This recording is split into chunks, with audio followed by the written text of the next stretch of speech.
পয়লা বৈশাখের সকালে শিলিগুড়ির বিভিন্ন মন্দিরে দেখা গেল মানুষের ঢল। বছরের প্রথম দিন মায়ের মন্দিরে পুজো দিয়ে দিনের শুরু করতে চায় মানুষ, যাতে সারা বছর মানুষের ভালো যায়।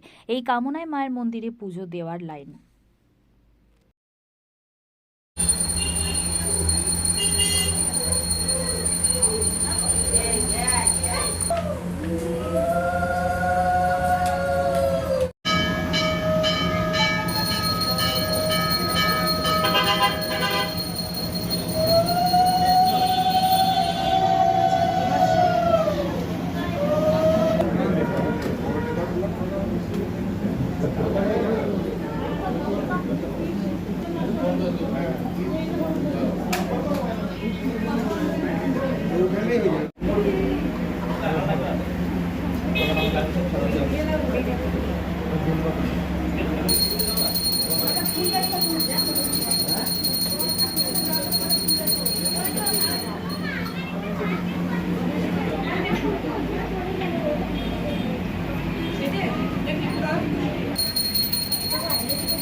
করতে একটা পুজো তো দিতেই হয় আমাদের বিশেষ করে বাঙালিদের, তাই না?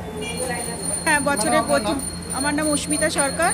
সকাল সকাল মায়ের মন্দিরে পুজো। হ্যাঁ, সকাল সকাল মায়ের মন্দিরে আসা মানে একটু মনটা ঠিক রাখা, সারা বছর যেন ভালোভাবে কাটে, কোনো অসুবিধা না হয়, কোনো প্রবলেম না হয়। ওই জন্যই মায়ের কাছে এসে প্রার্থনা করা, সারা বছর যেন ভালোভাবে কাটে আর কি। এই জন্যই সকাল সকাল মন্দিরে আসা।